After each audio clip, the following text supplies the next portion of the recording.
नमस्कार दोस्तों, स्वागत है आपका हिंदी कार्टून सुनो चैनल पर।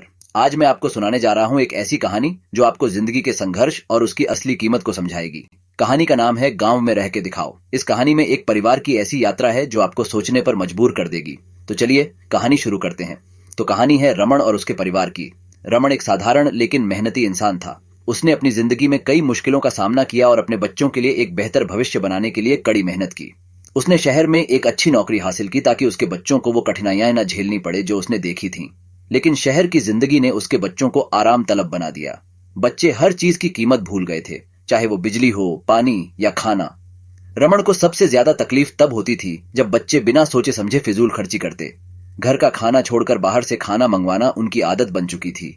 एक दिन रमण ने देखा कि बच्चों ने नल खुला छोड़ दिया, बिजली बेवजह जलती रही और पानी की बर्बादी हो रही थी। वो परेशान हो गया और अपनी पत्नी गीता से कहा, हमें कुछ करना होगा, बच्चे जिम्मेदार बने, इसके लिए उन्हें असल जिंदगी का मतलब समझाना पड़ेगा। गीता ने सुझाव दिया कि बच्चों को गांव लेकर चलते हैं जहां रमण और गीता ने अपना बचपन बिताया था। शायद वहां का अनुभव उन्हें जिंदगी के संघर्ष और संसाधनों की कीमत समझा सके। बच्चों ने यह सुनकर सोचा कि गांव में तो मजा ही मजा होगा, खुले मैदान, ताजी हवा और आराम। लेकिन उन्हें असलियत का जरा भी अंदाजा नहीं था। गांव पहुंचने पर शुरुआत में ही बच्चों को बड़ा झटका लगा। वहां न तो ऐसी था, न ही कोई लग्जरी सुविधाएं। माता पिता ने पहले ही दिन बच्चों को कुएं से पानी लाने का काम सौंप दिया। वो काम बच्चों के लिए आसान नहीं था। उन्हें समझ आया कि पानी तक पहुंचने के लिए कितनी मेहनत करनी पड़ती है। उन्होंने एक दूसरे की मदद की, लेकिन पानी लाते वक्त काफी गिर भी गया। गर्मी और बिजली कटने की वजह से बच्चे बाहर सोने को मजबूर हो गए। मच्छरों और गर्मी ने उनकी नींद उड़ा दी। ये वही बच्चे थे जो शहर में थोड़ा भी असुविधा होते ही शिकायत करते थे। अब उनके सामने चुनौतियों से लड़ने के अलावा कोई विकल्प नहीं था। गांव की जिंदगी ने धीरे धीरे उन्हें समझा दिया कि जो चीजें उन्हें आसानी से मिल जाती हैं, उनके पीछे कितना संघर्ष छिपा होता है।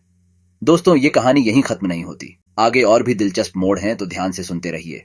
गांव की जिंदगी में रहते रहते बच्चों ने बहुत कुछ सीखा। उन्होंने देखा कि गांव के लोग सुबह जल्दी उठकर काम में लग जाते हैं। पहली बार बच्चों ने खुद सब्जी लाने का अनुभव किया। चंदू, जो ऑनलाइन डिलीवरी का आदी था, अब साइकिल पर बैठकर गांव के बाजार गया। उसने समझा कि छोटे छोटे काम भी कितने मेहनत भरे हो सकते हैं। रात में जब घर के सभी लोग सो रहे थे, तब परुल ने अपने छोटे भाई बहनों को देर रात पढ़ाई करते देखा। ये देखकर उसे एहसास हुआ कि गांव के बच्चे कम संसाधनों के बावजूद कितनी लगन से पढ़ाई करते हैं। खेतों में काम करते हुए उन्हें खेती की मेहनत का भी अनुभव हुआ। धीरे धीरे बच्चों में बदलाव आने लगा। जब वो वापस शहर लौटे तो उनकी सोच पूरी तरह बदल चुकी थी। अब वो बाहर का खाना छोड़कर घर का खाना पसंद करने लगे।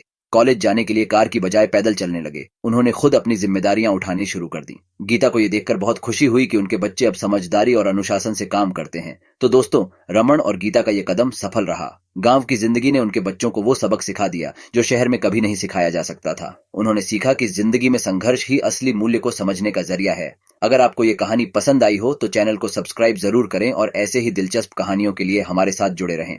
अगली बार फिर मिलते हैं एक नई कहानी के साथ, सिर्फ हिंदी कार्टून सुनो पर। धन्यवाद।